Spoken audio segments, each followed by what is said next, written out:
Presenting the transcription feature, Superman. Look, up in the sky. It's a bird. It's a plane. It's Superman. Yes, it's Superman, strange visitor from the planet Krypton, who came to Earth with powers and abilities far beyond those of mortal men. Superman, who can leap tall buildings at a single bound, race a speeding bullet to its target, bend steel in his bare hands, and who, disguised as Clark Kent, mild-mannered reporter for a great metropolitan newspaper, fights a never-ending battle for truth and justice. But before we join Superman, listen. And now to our story. Things haven't been going so well with our friends.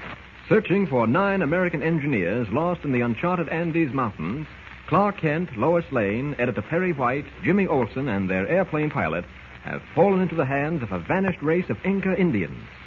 At the moment, the situation is tense. Lois, Jimmy, and Bronson have been sentenced to death unless they reveal the whereabouts of Kent and Editor White.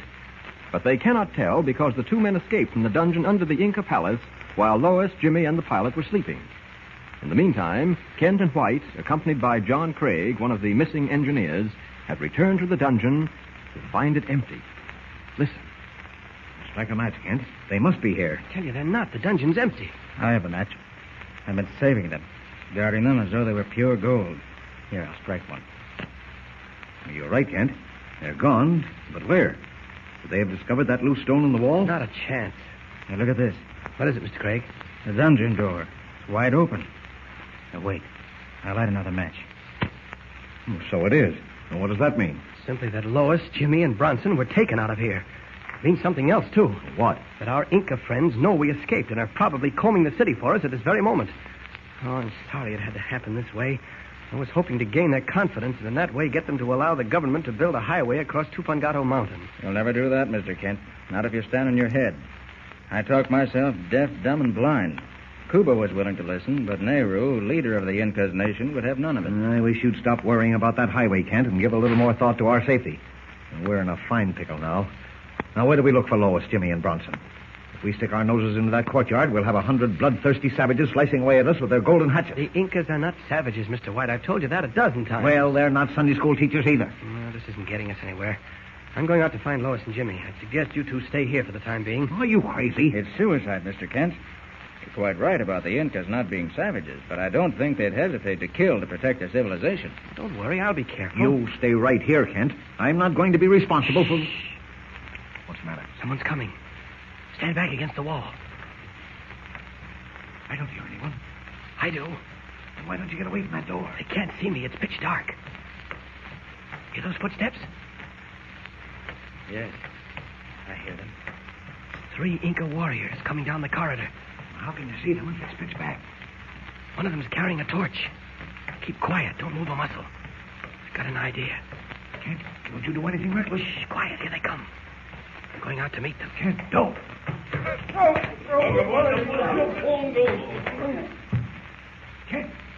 Kent, where are you?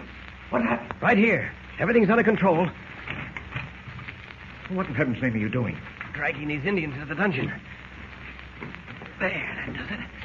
Now we'll close the door. Will someone please strike a match so I'll know what sort of madness is going on here? Just a moment, Mr. White. There. Good grief, Kent. Did you knock the 3 of them out cold? Oh, well, not exactly, no. Well, who did?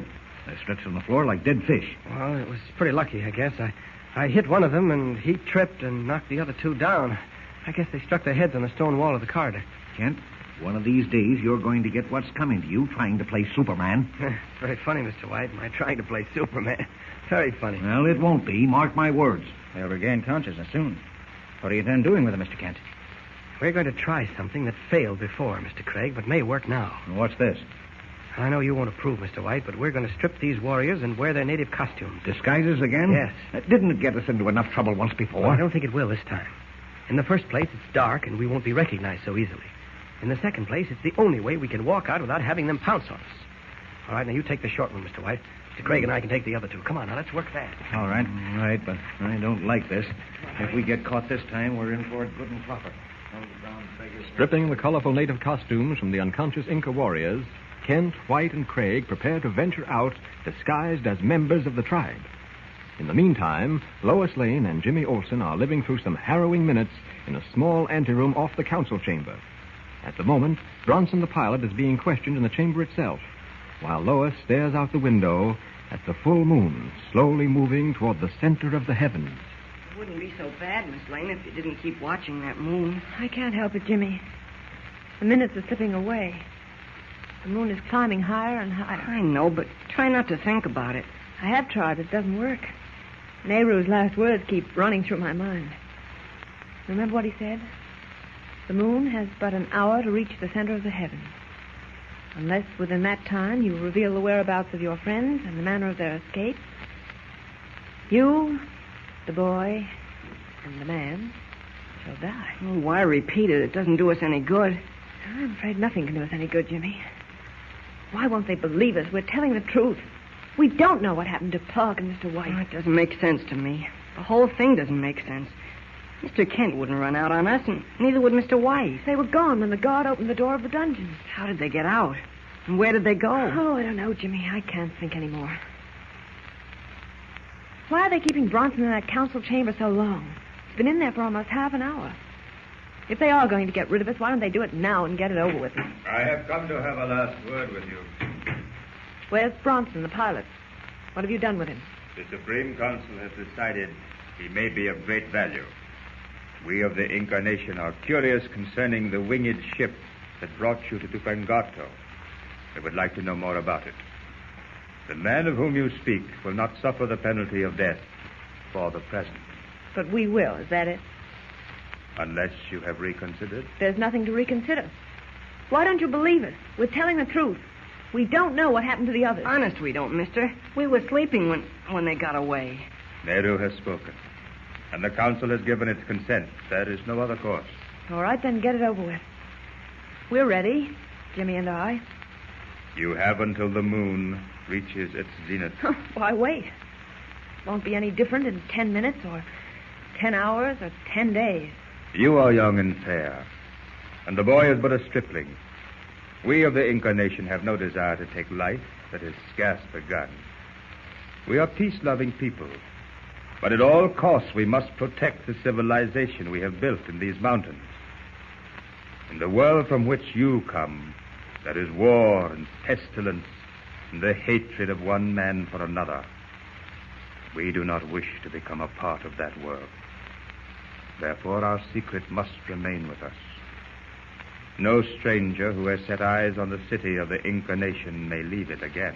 Oh, then it wouldn't matter if we did know what happened in that dungeon. We're doomed one way or the other. No. Speak, and the sentence of death will not be executed. You will live long among us until your years are many.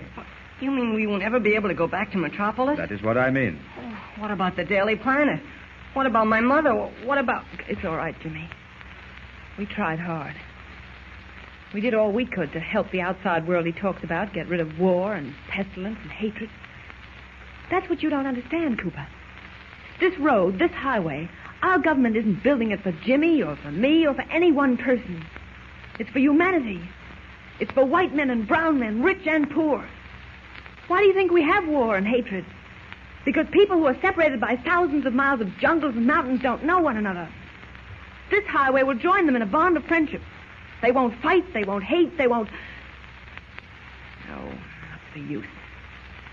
You wouldn't understand. I understand perfectly. I am but one of 5. There is nothing I can do. And why waste time? What's that? The hour has come. The moon has reached its crest. You have a final word? No. I've said everything I have to say. And that goes for me. The guards are waiting on the balcony.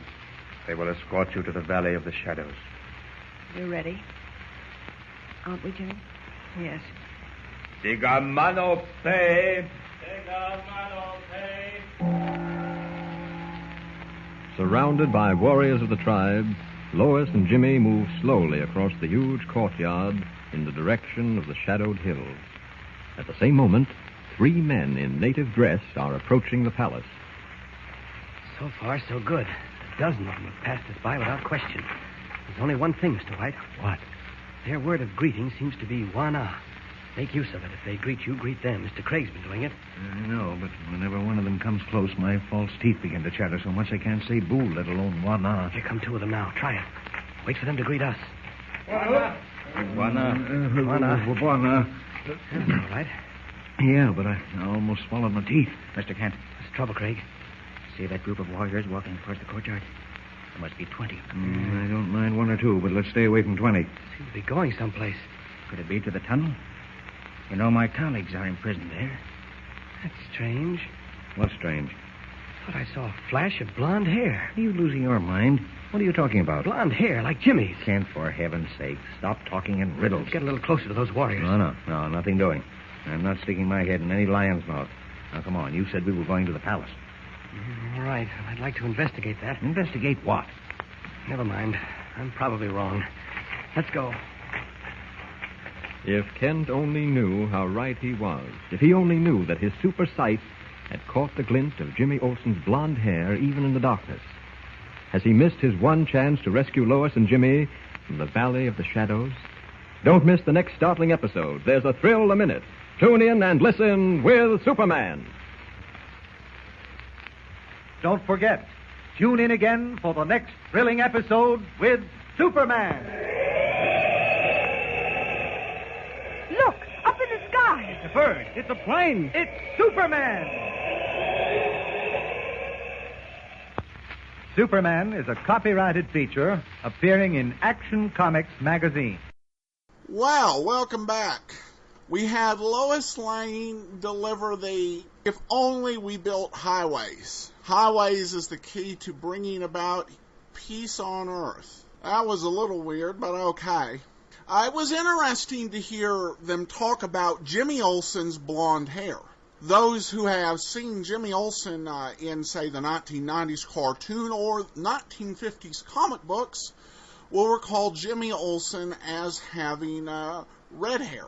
Of course, Jimmy Olsen made his debut on the radio program, but in September 1941, he made his first appearance in Superman issue 13. So it could be that this 1940s Jimmy Olsen had blonde hair as well in the comic books, but we don't remember him. He actually disappeared in 1944 and then reappeared in 1954 with Superman's pal Jimmy Olsen, that famous comic book series that ran for 20 years. I also have to say that it's rare that you see such efforts to break into jail, but we'll see if everything can be worked out to open the Pan Am Highway and bring about mankind's golden age, or whether it would have worked out that way if there hadn't been the war. Join us on Sunday for Part 11 and next Wednesday for Part 12 of this serial. Send your comments to Adam at adamsweb.us. If you're enjoying the program, cast your vote for the show on Podcast Alley. And remember to check out Laser and Sword magazine for new serial fiction posted every Monday, Tuesday, and Thursday. From Boise, Idaho, this is your host, Adam Graham, signing off.